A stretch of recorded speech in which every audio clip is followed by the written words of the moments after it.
Everybody, welcome back to another episode. Today I've been looking through my stash again and I came across this and I thought, well, this is quite nice. It's got quite a nice ever-ready case with it. Obviously another Ricoh. I didn't know I had this one. Don't remember what time when I got it, or I'm presuming it came off of eBay. But, yeah, and this is another Ricoh. This is the KR10 SUPER. Take it out of the ever-ready case. It's unusual for me to get an ever-ready case in good condition. Not a lot of info about these on the old interweb. Apparently launched in sort of 82, 83. Oh, it certainly doesn't want to come out of there very easily, does it? It might just be weak. Oh, that's tight. Yeah, nice case. So, black, that was quite fashionable at the time. Everybody thought black cameras were, they tended to be more expensive actually in the early days, and then just everything went black, but that was the 80s for you. Got a path sticker on it. It's got a Ricoh lens cap, that's nice. What lens have we got on here? We've got a filter on here as well, haven't we? That's not a bad idea to put a filter on your lenses. What sort of filter is this? This is a Photax. Ooh. Photax 1A, a skylight or a UV or something. So we've got a Ricoh f2 50mm Ricoh, so that would be the standard lens that would have come with the camera. This uses the Pentax K mount. I did a Ricoh last week actually, which was a screw mount, wasn't it? I said, oh, that would help to read the manual, wouldn't it? That's probably the release. Yeah, it's a stop down lever. So yeah, Pentax K mount. So plenty of lenses available for it. Metal mount, which is quite nice. Loose, but yeah, it's not smooth as I'd like it, but this is for a budget brand. So in America, I think they were sold through Sears, probably, like the other one was. Sears had a deal with these guys. Aperture goes down to f16. You can see the blades. Yeah.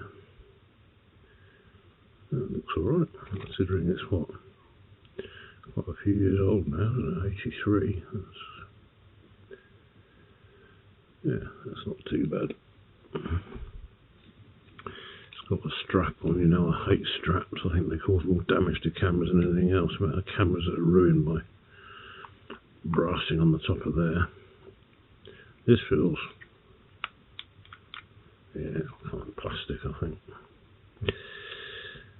Winder compatible, so I imagine there would have been a winder for it. No press to rewind. Batteries, oh dear. Here we go. You know me and batteries. Don't get on. Oh, I've lost my coins now. Oh, there it is. I don't know whether there's battery in it or not. But it's always worth having a look in the battery compartment to see if it's been looked after properly. I certainly haven't looked after it properly. It's just, oh, there's batteries in it. Just been put in the stash and ignored. Yeah, it's clean. So it looks like the standard two LR44s, SR44s kind of batteries go in there. Whether they've got any life in them or not, I don't know, but they haven't been leaking, so sort of implies it has been used within the last sort of 10 years anyway. Sometimes these batteries last a lot longer than you think, especially the SR ones. They can last several years actually. It's filming this late at night. My lighting isn't very good, and this is a rather dull camera. So I guess that could be a brush sink port actually. There's me pushing on it like an idiot. It's got a little cap in it that's still there. Yeah, it's like a flash sink port. Lens release. Doesn't read the aperture inside. Top plate, we've got exposure compensation, ASA stroke ISO dial, a standard lift to turn, pretty similar, and then this is your exposure compensation. So that implies it's some sort of automation. Yep, it's aperture priority. Film advance. Yeah, that's quite nice. Yeah. Yeah. It's got a bit of a joint there. It's not a solid one piece. I'll tell you that. Frame counter, shutter speed dial. So it's got 16 seconds through to 1,000th of a second. Yet again, it's got one of these really long exposures on it. So I've got 16 seconds B, A, automatic. So that's going to be aperture priority. You select the aperture, the camera will work out the shutter speed and set it.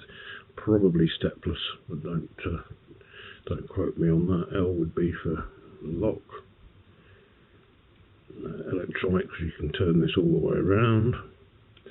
125 for the flash sync, so I presume it's a metal vertical travelling shutter.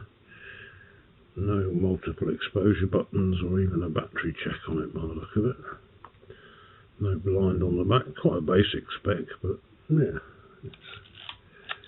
What's this shelf? Yeah. Got a flashing LED on the front. That was all the rage back then. And it's got it snaps there. There's a button here. I don't quite know what that one does. Maybe that turns on the meter readings, maybe. You can see that there's an LCD screen, and the camera can't focus on it. It's trying to focus on the glass, but there's a LCD screen down that side. I'll put it up to my eye. Yeah, there's a range of shutter speeds on the right hand side, and there's a flashing something or other. I haven't got my glasses on, so I can't see what it's saying. I'll put it into the A position. Sorry, you're not seeing very much there. I'll put it into the A position. I think that's to do with metering there. It probably meters when it takes a picture as well, but this is just to give you an indication. There you can see there's a black L thing moving up and down on the LCD, so it looks like the meter works. That's interesting. Funnily enough, I did see a video of one of these quite recently on a channel called Brian's Photo Show. He, like me, is quite keen on these Ricoh cameras. They're not the top of the range, but they've got all the features that you need, and they're not sought after in the way that sort of things like the Canon AE1 and the Pentax K1000 and the RZ67 and all the usual sort of suspects that everyone keeps pushing all the time, driving the prices ridiculous. These are probably 30 quid with a lens. Quid's a pound, by the way. So they're not expensive, but it's got all the features you need. It's got manual and aperture priority if you needed it. It's got exposure compensation. Okay, it's 2 stops, but you could make it longer than that. It's got an ASA dial that goes up to 3200 and down to 12. And not many people shoot at 12 anymore, but it's got all the normal suspects: 100, 200, 400, 800, 1600, etc. Pull up crank to rewind. So I expect when you pull that up, it opens the back, does it? Yeah.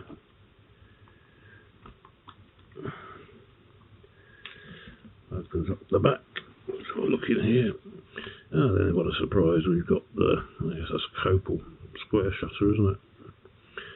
Metal, vertical travelling. Yep. It's got contacts there, or maybe they did a data back or something for this. Pressure plate, multi-slide take-up spool, sprockets. Usual if you've seen any other 35mm, they all look the same, to be honest. Getting bored of describing these now, you all know what they look like inside. Foams are a bit deteriorated, so I suspect they're original. It's got a removable back, a little catch there that you can remove, so I guess there was a data back available for this. They were quite popular in the 80s, the data backs, for putting dates onto photographs and things, which I can never really see the point of, but whatever. basic, quite light, but still, yeah, still fairly chunky. I'd probably change the lens, put something a bit better on than that one. I'm not quite sure what they're going to be like, but f2 is, yeah, it's okay, but I prefer a 1.8 or a 1.4. So I'd probably put a Pentax K-mount lens on there. I guess it's line up the red dots, is it? Or, yeah, it is, just like a Pentax lens. So yeah, the earlier ones that I was doing the other day, which was the Singlex TLS, that was M42 mount. And I think when they switched to these sort of more plastic 80 style modern electronic cameras, they switched to the Pentax K mount, which is not a bad choice. I'd say there's an awful lot of Pentax lenses and Pentax K mount lenses from third parties available. So yeah, if you come across one of these in your travels around thrift stores or charity shops, as we call them here in the UK, you're looking for a cheap film camera. Even on eBay, this one probably came off of eBay. I tend to buy everything off of eBay now. You don't really get camera shops like you used to. It's all eBay now. I can't get that in there. Sausage fingers. But it's nice to keep these original caps where they belong. So many cameras are missing them, especially on the flash ports. But yeah, that's the Ricoh KR10 SUPER. I guess there was a KR10. In America, I think it was the KRX or something it was called, and it was sold by Sears. I don't know whether K might ever sold it through their Focal brand, but yeah, it's a worker. Brian was saying on his show that these are supposed to be pretty unreliable, but this one seems to be working okay. What was that? That's quite slow speed. Yeah. Split image focus tools in the middle. Microprism again for focusing. So yeah, that's quite a nice little thing to find in the stash. I have seen these. I was looking today at them. I have seen some people selling these for like £120 and this sort of rubbish. It's like, don't pay them sort of prices. This was never worth £120. You can get a far better camera for £120 than one of these. But £30 with a lens, providing it's working, then if you do go looking for cameras, I always carry a couple of these batteries spare in my pockets if I'm going out looking for cameras in thrift shops and stuff, just to check them. There you are, folks, that's today's video, another Ricoh KR10 SUPER. Thanks for watching. Comments, questions, queries, etc. down below. All the YouTube stuff, like, subscribe, share, all that sort of thing, and I look forward to seeing you in the next one. Bye.